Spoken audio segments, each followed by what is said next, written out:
What if I told you your favorite YouTube channel isn't actually run by the person you think it is? Would you believe me? I can already hear you saying, "No way, I don't buy it," but you're gonna be shocked when you find out that many of the YouTubers you've built your life around are actually just part of a bigger project. Here's the crazy truth. A large chunk of what you watch on YouTube these days isn't created by individual content creators anymore. It's controlled by billion-dollar private equity firms. Back in the day, people would just sit in front of a camera and speak to you like a friend, but that's changed. The video you're watching right now probably isn't as independent as you think either, and that's not by accident. It's part of a wave of corporate takeovers. The system just doesn't work like it used to.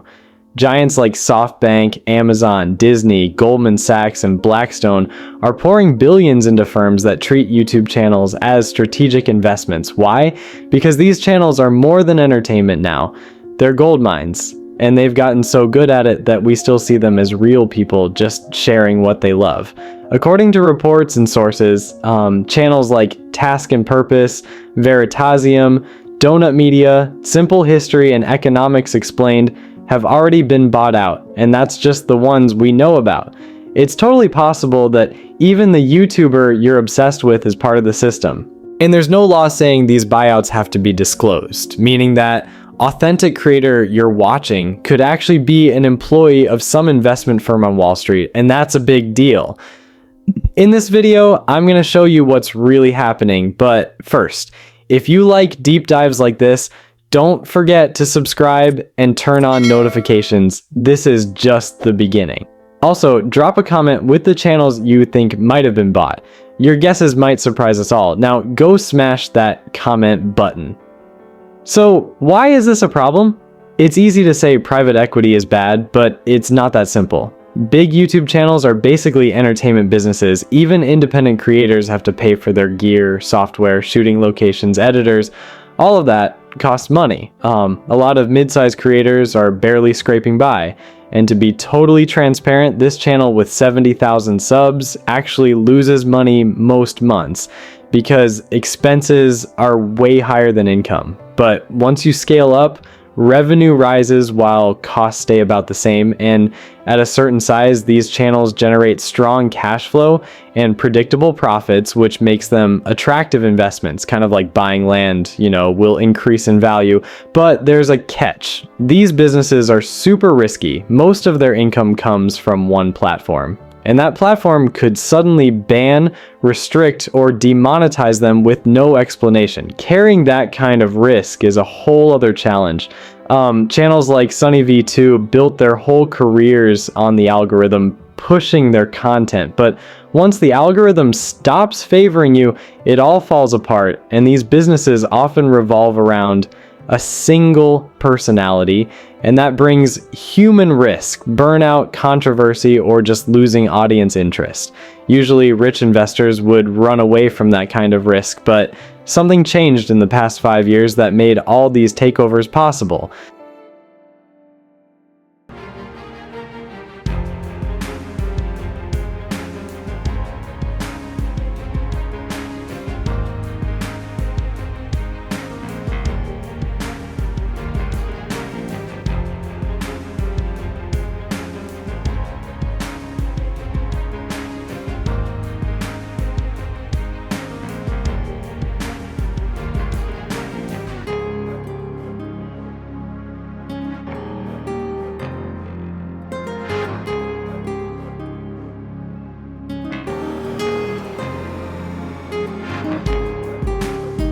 So what changed?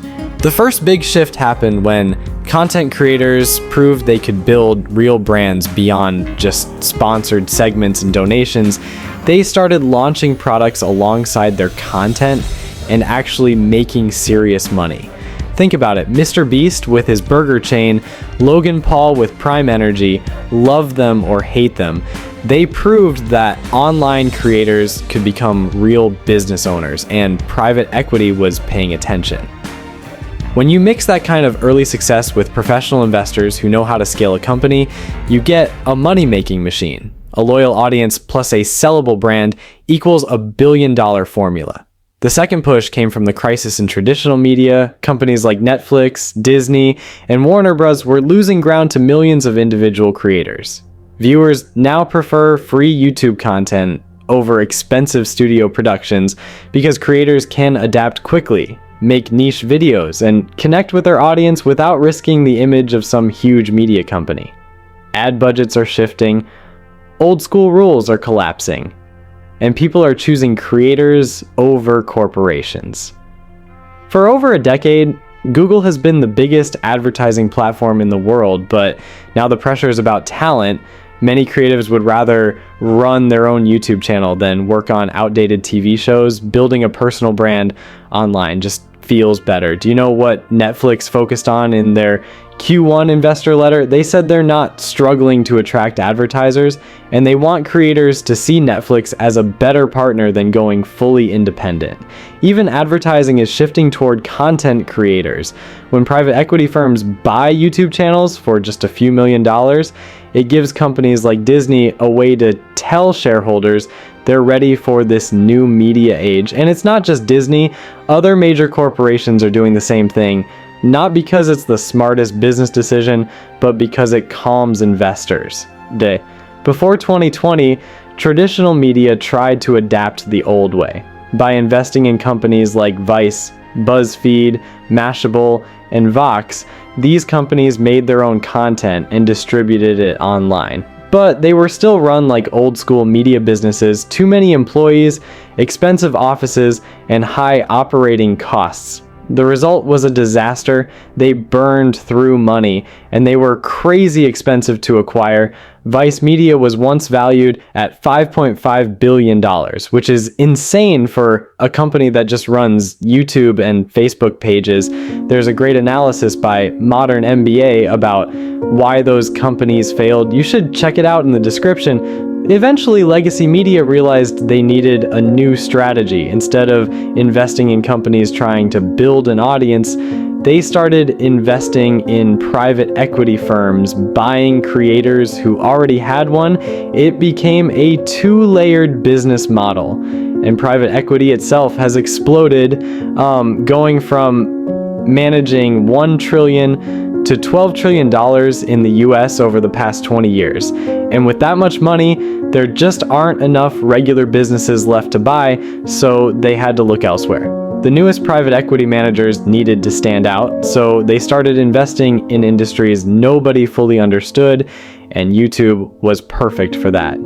The biggest firms focused on YouTube raised $2 billion, borrowed another $2 billion, and even though that might seem small compared to the global market, it was more than enough to dominate your homepage. YouTube officially became its own investment category, but even more than that, these creators are slowly being turned into replaceable employees. Yeah, because once a big company owns your brand, they don't really need you anymore.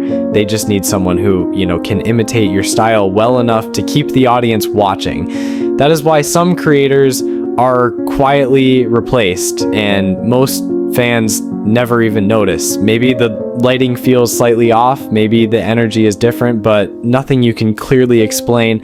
And here's the scary part. This is not just happening to massive YouTubers with millions of subscribers, it's happening to mid-sized creators too. They get offered what looks like a great deal, some cash up front, like a team to help with production, promises of faster growth.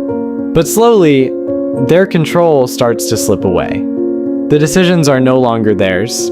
Video ideas are chosen based on algorithms, not on passion. And before they know it, they are just a face reading a script on a channel they do not even own anymore. Sometimes the creator is completely gone. The original person who built the channel disappears, and the company brings in a new face. The videos keep coming, the content keeps flowing, but the soul of the channel is gone. What used to be a creative project becomes a cold, lifeless content factory.